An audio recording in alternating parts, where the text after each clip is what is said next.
सीधा जी अपने ले जईशुं हवामान विभागनी प्रेस कॉन्फ्रेंस। टेम्परेचर 24 आवर्स में 9 लाख सेंज में रहेगा। उसके बाद 2 से 3 डिग्री की बढ़ोतरी का पूर्वानुमान है और मिनिमम टेम्परेचर में भी 2 से 3 डिग्री की बढ़ोतरी का पूर्वानुमान है आने वाले 5 दिनों के लिए।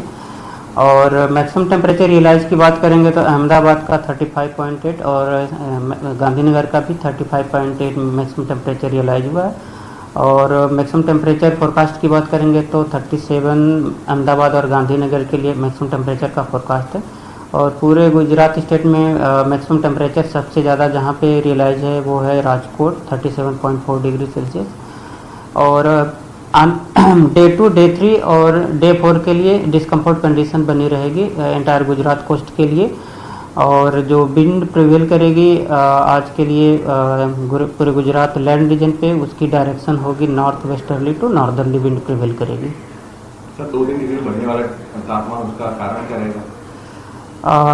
24 आवर्स के बाद जो मैक्सिमम टेम्परेचर में 2 से 3 डिग्री की बढ़ोतरी का पूर्वानुमान है, उसमें एक 24 को वेस्टर्न डिस्टर्बेंस अप्रोच कर रहा है हिमालयन रीजन में, जिसके कारण 24 आवर्स के बाद आने वाले दिनों में 2 से 3 डिग्री का मैक्सिमम टेम्परेचर में बढ़ोतरी का पूर्वानुमान है।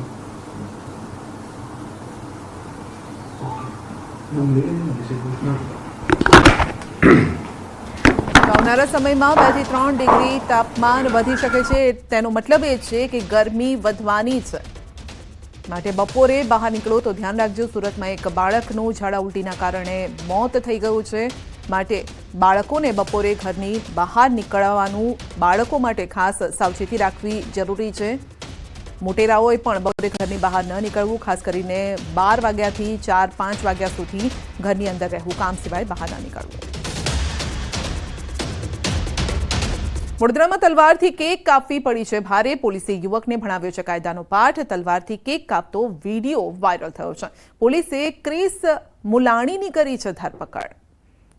તો તલવારથી કેક કાપતો હતો અને વિડીયો તેણે બનાવ્યો છે આ પ્રકારનો। આ સાથે રોફ જમાવવાનો પ્રયત્ન કરતો હતો આ નબીરો, પરંતુ પોલીસે તેની શાન ઠેકાણે લાવી દીધી। વડોદરામાં પાડોશીઓ વચ્ચે થયેલ બબાલનો મામલો છે અને ખાડકુવા માટે પાડોશી વચ્ચે ઝઘડો થયો હતો। યુવકની હત્યા કરવામાં આવી હતી અને પોલીસે હત્યાનો ગુનો નોંધી મહિલા સહિત 3 આરોપીની ધરપકડ કરી। હત્યારા પાડોશી પ્રવીણભાઈ પંચાલ, શીતલ પંચાલ અને રમેશભાઈ સિખલીગરની ધરપકડ કરાઈ છે। તો ઉલ્લેખનીય છે કે પાડોશી તેમજ મૃતક યુવક વચ્ચે ખાડકુવા માટે ઝઘડો થયો હતો ને જેમાં મૃતક યુવક પિયુષ રાઠોડને પાડોશી પ્રવીણભાઈ અને તેમની પત્ની તેમજ બનેવી દ્વારા ગળદાપાટુનો માર મારવામાં આવ્યો, જેના કારણે તેનું મોત થયું। ચાલુ વર્ષે મોંઘા બિયારણો અને ખાતર લાવી ખેડૂતોએ બટાકાનું મોટા પ્રમાણમાં વાવેતર કર્યું અને આ વર્ષે બટાકાના પાકને વાતાવરણ અનુકૂળ આવતા ઉત્પાદન પણ મોટા પ્રમાણમાં થયું। પરંતુ જ્યારે બટાકા કોલ્ડ સ્ટોરેજમાં મૂકવાનો સમય આવ્યો ત્યારે સ્ટોરેજમાં બટાકા મૂકવાની કેપેસિટી ન હોવાના કારણે ખેડૂતોની હાલત અત્યારે કફોડી થઈ છે। તો ખેડૂતોના બટાકા ખેતરોમાં જ રઝળી રહ્યા છે। ખેડૂતોનું કહેવું છે કે કોલ્ડ સ્ટોરેજના સંચાલકો વેપારીઓના બટાકાનો સંગ્રહ કોલ્ડ સ્ટોરેજમાં કરી મનમાની કરી રહ્યા છે। સરકાર દ્વારા કોલ્ડ સ્ટોરેજ સંચાલકો સામે યોગ્ય પગલાં લેવામાં આવે તેવી ખેડૂતોની માંગ છે। બહાર રજળી પડ્યો, અત્યારે ખેડૂતની દશા એવી છે કે માર્કેટમાં નથી ભરાઈ શકતો અને વેપારી પણ કોઈ ખેતરમાં લેવા તૈયાર નથી। અમારે વીઘે 50,000નું ખર્ચ થાય છે। કોન્ટ્રાક્ટ ફાર્મવાળે જે કંપનીઓવાળે જે બટાકા સ્ટોર ભાડે લઈ લીધા છે, તો હવે માલ ખેતરોમાં ખેડૂતોનો માલ વધી ગયો હોય તો એ માલ મૂકવો ક્યાં? જોકે કોલ્ડ સ્ટોરેજના સંચાલકનું કહેવું છે કે બટાકાના કોલ્ડ સ્ટોરેજના સંગ્રહને લઈ રાજનીતિ કરાઈ રહી છે। હાલ 1 કરોડ બટાકાના કટ્ટા કંપનીના કોલ્ડ સ્ટોરેજમાં આવ્યા છે। સારા ભાવ સાથે ખેડૂતોને કંપનીએ વાવેતર કરાવ્યું હતું। જોકે કંપની દ્વારા 1 કરોડ કટ્ટાનું વાવેતર ન કરાવ્યું હોત તો બટાકાને રોડ પર ફેંકવાની સ્થિતિ આવત। કોલ્ડ સ્ટોરેજમાં અમારી જગ્યા હોય એટલા બધું ખેડૂતો ના પાડતા નથી, પણ આ સાલ બમ્પર ઉત્પાદનના કારણે જે લેટ વાવેતર કર્યું છે એમના બટાકા બહાર રહી ગયા છે। અત્યારે જગ્યા છે ને અમે નથી લેતા એવું નથી, પણ જગ્યા જ એકચ્યુઅલી કોલ્ડ સ્ટોરેજ અંદર છે નહીં। ને બીજી વાત છે કે કંપનીઓના બટાકા લે છે ને ખેડૂતના નથી લેતા, એ પણ એવું પણ નથી।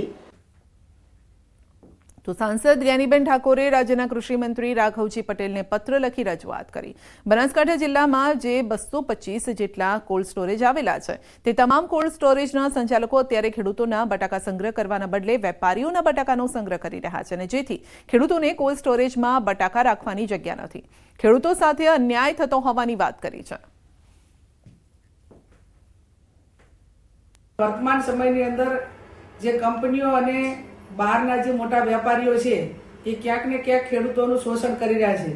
ત્યારે હું રાજ્યના કૃષિ મંત્રી અને જિલ્લા વહીવટીતંત્ર પાસે અપેક્ષા રાખું કે આ તમામ કોલ્ડ સ્ટોરેજવાળાની સાથે મિટિંગ કરી અને 40 કે 50% માલ એ નાના અને ગરીબ ખેડૂતોનો માલ પહેલો કોલ્ડ સ્ટોરેજની અંદર મૂકવામાં આવે.